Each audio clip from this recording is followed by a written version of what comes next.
चला चला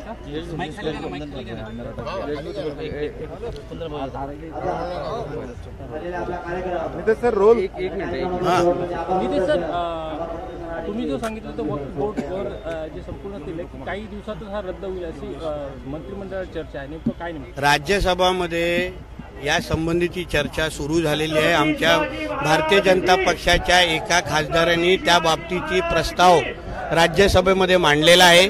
त्या पद्धतीच्या प्रक्रिया सुरू झालेली आहे आणि येणाऱ्या दिवसामध्ये आम्हाला विश्वास आहे ज्या पद्धतीने ऐतिहासिक निर्णय आमच्या नरेंद्र मोदी साहेबांच्या सरकारने गेल्या 10 वर्षामध्ये घेतलेले आहेत त्याच पद्धतीचा ऐतिहासिक निर्णय मग तो 370 असो, ट्रिपल तलाकचा कायदा असो, तशाच पद्धतीचा ऐतिहासिक निर्णय व बोर्ड रद्द करण्याचा पण लवकरात लवकर घेतला जाईल एवढा माझा विश्वास आहे. तर मराठा आरक्षण टिकणार नसल्याचं मेश्राम सरांनी म्हटलेलं आहे. मागासवर्गीयचे माझं असं म्हणणं आहे की 20 तारखेला अधिवेशन आहे.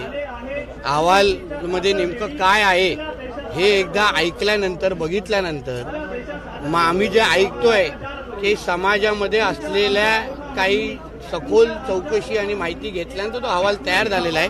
एकदा अहवालाची माहिती बाहेर येऊन ती मग प्रतिक्रिया देऊ त्याबद्दल. पण ते कोणाला न सांगताच ते अहवालावर सह्या झालेल्या आहेत. बघा एक लक्षात घ्या त्या पद्धतीचे आता कोणी कोणाला काय टीका टिप्पणी करायचे करून दे. आमची एवढीच अपेक्षा आहे की येणाऱ्या दिवसामध्ये मराठा समाजाला हक्काचं कोणाच्याही दुसऱ्याला आरक्षणाला न हात लावता आरक्षण मिळेल एवढं या पद्धतीने आमचं सरकार काम करत आहे. नितेशजी तुमच्याच मित्र पक्षाच्या आमदारांनी आज असं म्हटलंय की नितेश राणे हे धार्मिक भावना भडकवतात, यांच्या भाषणाची दखल सरकारने घ्यावी. असे कोण आमदार आहे?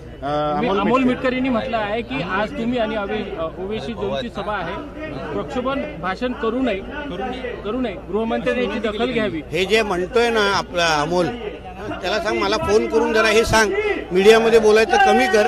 फोन केल्यानंतर मग माझ्या भाषेत उत्तर दे. पण तुमचे मित्र पक्षच आहेत ते त्यांना विश्वासात घेता येणार नाही. इतिहास पाहता किंवा जाती म्हणजे हिंदू समाजाने पाहिजे तेवढं सहन करत बसायचं. हिंदू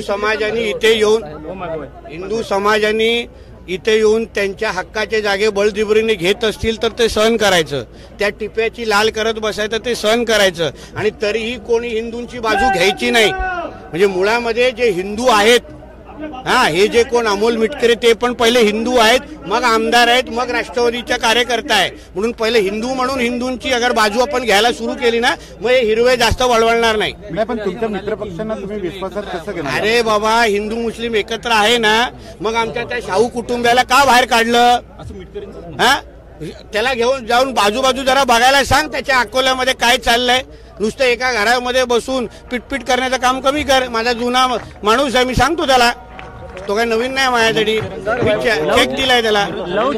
लव जिहादच्या संदर्भात आता आपले मित्र पक्षात असलेले मिटकरी यांना समजावून सांगणार की लव जिहाद नेमकं काय? नक्की सांगतो, नुसतं सांगणार नाही, त्या माझ्या माता भगिनींकडे घेऊन जाईन.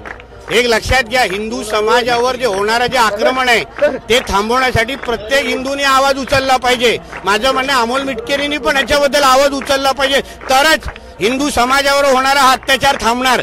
म्हणून जे ज्या माझ्या माता भगिनी ज्यांच्यावर लव मी स्वतः त्यांना त्याच्याकडे घेऊन जाईन. सरकारने म्हटलेलं आहे की जर भास्कर जाधव आणि त्यांच्या कार्यकर्त्यांना त्रास झाला तर महाराष्ट्रभर आंदोलन पेटू. बोला दुसरा प्रश्न. सर भास्कर जाधवांबद्दल बोलणार का?